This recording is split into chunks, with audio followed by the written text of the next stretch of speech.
Here is today's project. The project being the table, not the Legos. Let's go check it out.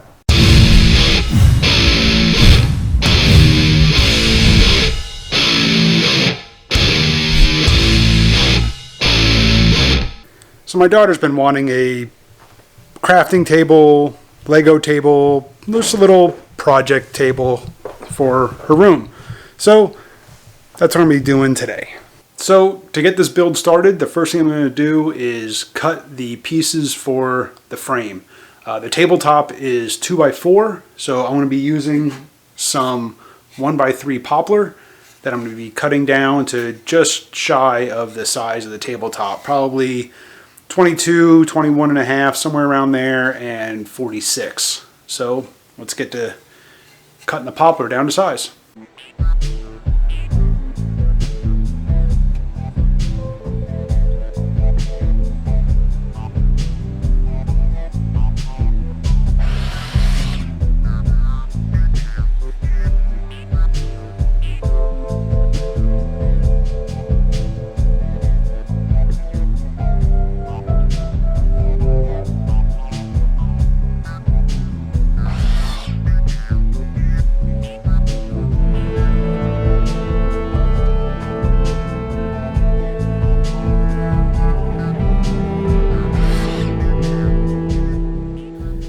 Now that I've got the 4 pieces cut out for the frame, I need to lay out the corner joints. And I'm just going to be using a lap joint. So I've got a couple pieces of scrap here that I was playing with just to get it all figured out. And basically, it's got 2 grooves cut in it, and they just slide together like so. So I'm going to get those measurements laid out on the frame pieces, and then I'm going to use the table saw to cut those out. And all I'm going to do is I'm going to set my blade height to the height that I need for the depth of this groove, and I'm just going to run my board through the table saw and get those cut out.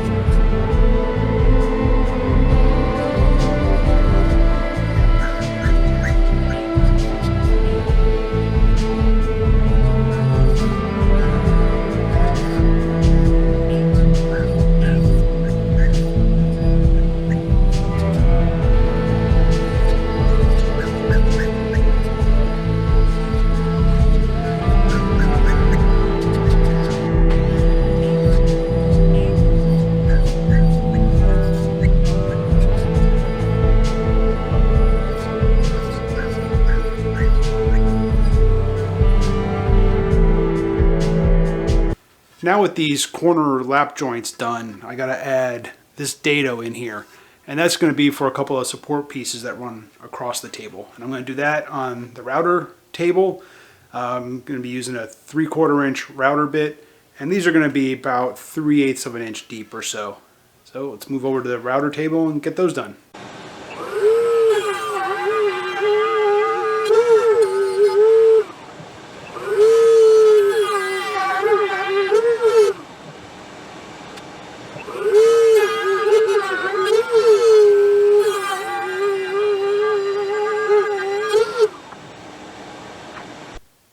Now that I've got both cross pieces cut, I'm going to route in a 1/8 inch groove about 3/4 of an inch up from the bottom on both short pieces, the cross pieces, and on the long side of the table between where the cross supports go. And that's to hold in a bottom tray inside the table.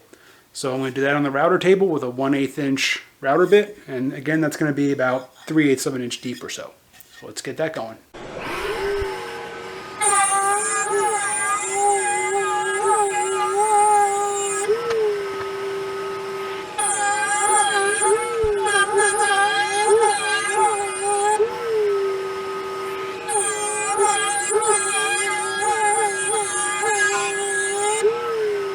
So there's where I'm at with the frame right now. I just finished adding that 1/8 inch groove right there. There you can see that's what that was for.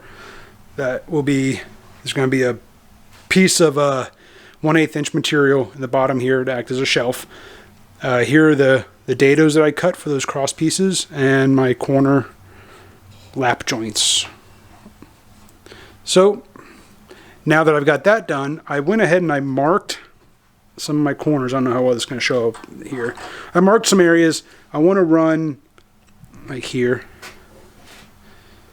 So what I want to do is I want to chamfer a little bit, just some of these edges, just because I've got this new router plate and I'm having fun playing with it. But also I just think it'll soften the edges a little bit in certain spots, and I just think it'll be a nice little detail. So I'm going to take this apart. It's just dry fit right now. I'm going to take this apart and I'm going to chamfer, run a very slight chamfer on those edges that I've noticed.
So it's been overnight and I've actually got the frame of the top part of the table assembled. Now, I did run into a couple of issues while assembling this. The first being that, turn this around here, this part here actually broke off. So you can see I have it glued. No big deal. This table's getting sanded and painted. So once I get all that glue ooze out, cleaned up, painted, never notice it. The second issue I ran into was, well, when I assembled this, I had assembled it on my bench upside down. And I just did that because it was easier to get the center board lined up with that 1/8 inch groove that I had cut into the side pieces. However, the white was supposed to be on the inside. So again, not that big of a deal. I'll just give this a coat of paint and it is what it is. Just trying to be transparent with you guys out there. I mean, we all make mistakes.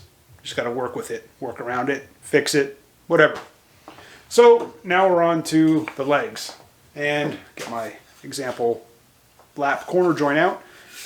Here's my plan for the legs. I'm going to cut out the center part, and once it's all done correctly, now this piece is still a rough piece, it was just a test. This is all going to, it's a little snug, it needs to be cleaned up still. But you get the idea. This is going to slide together. I'm going to plan on driving a screw through the top, drill it down and into the leg, hopefully. If not, then I'll probably just glue and pin nail. Either way, it's getting glued, but I'm going to try to just do it with one screw. If not, I'll pin nail it and then I'll fill the little pinholes and then again get primed and painted. So I ended up doing this on my Milwaukee Portaband. I got a little swag stand for it, table, and did that with this. Did this with that. Worked out okay. The blade it's not really square, so trying to get this cut to on the line was not the easiest thing. So I ended up picking up this Porter cable benchtop bandsaw, and that's what I'm going to try to use with this. Let me show you how I got it set up, and we'll give it a test and see how it works. And this is how I'm going to try to cut those pieces out of the top of the leg. Set up a fence. I measured over from the blade the distance that I need, and I'm just going to run this through all four sides, and then I'll cut it out I'll take the fence off once I get all 4 cut, and I'll cut out the bottom piece. So let's grab a leg, get this thing fired up, and give it a try.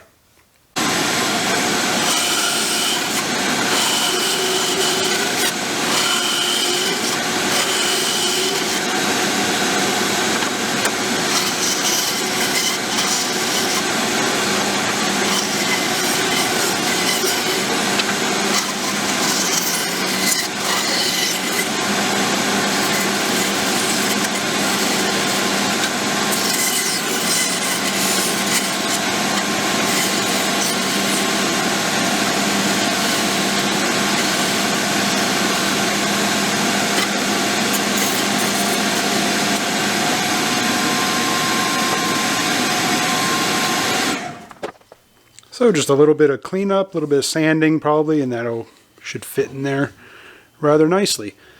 Let's reset the fence, clean up, and get the other 2 cut.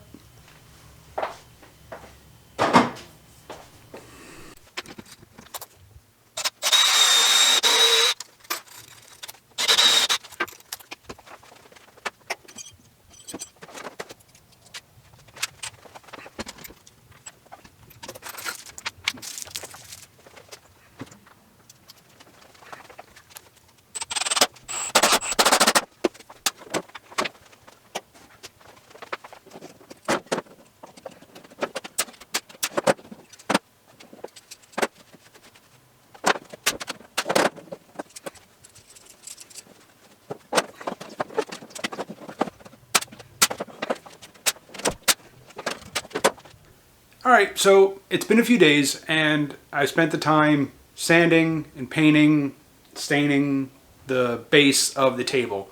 Now, this is going to my daughter's room, and her room is kind of like a beach theme. So I didn't want the legs to be all perfectly painted. I didn't want it to look brand new. I didn't want it to look pristine. So I spent some time, I sanded it, I hit it with a coat of white paint and primer, and then I sanded it with like 240 grit, I think. And then I hit it with another coat, sanded it like 320, and then I hit it with 600 grit. And I don't know how well it's going to show up on camera here, but some of the areas I hit with the 600 grit just to kind of take down, to make it, rough it up, to make it look like the paint's been fading and chipping. And then once I got all that done, then I hit it with some whitewash stain just to kind of dull the bare wood spots down. So it kind of gives it like a beach whitewash type look to it. So, excuse me. Now that's done, it's time to start working on mounting it to the top.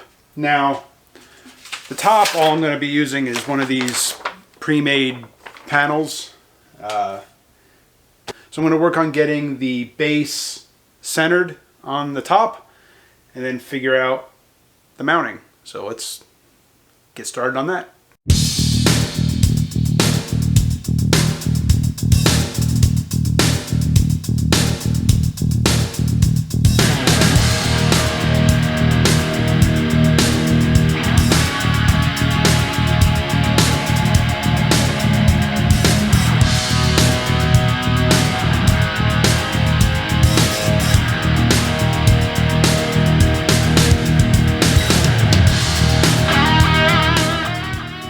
Now that I got the top mounted to the base, which was a little difficult, as you saw maybe, these lift mechanisms, they like to flex. So trying to get everything lined up, what looks, based on measurement and everything was lined up correctly, still didn't fit quite right when it closed. I mean, I built it to some pretty tight tolerance in there.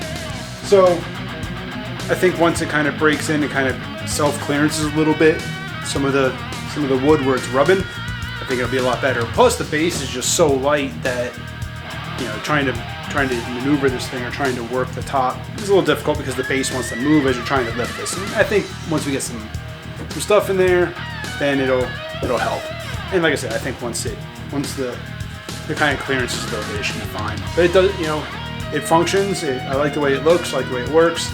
It's just the way those lift mechanisms flex. I think maybe if I were to do this, I would probably find a different lift mechanism. I wanted something that lifted flat so that my daughter wouldn't have to like always, you know, clear the table off if she wanted to get to stuff that was being stored below. I think I maybe would have found maybe some different lift mechanism. Anyway, now that I got the top mounted, what I want to do now is I'm going to chamfer the edges just slightly, both top and bottom, just to kind of soften the sharp edge. And then I want to add I'm thinking like a groove all the way around the perimeter, an inch or two in from the edge, and that way, you know, small pieces don't roll off the table into the carpet. Pencils, pens, markers, whatever, if they roll, then they'll hopefully get caught in that groove around the edge. So I'm going to get the trim router set up, and I'm going to work on getting, like I said, a slight chamfer and that groove put into the top. Once that's done, then I'm going to go ahead and sand it and get it ready for paint.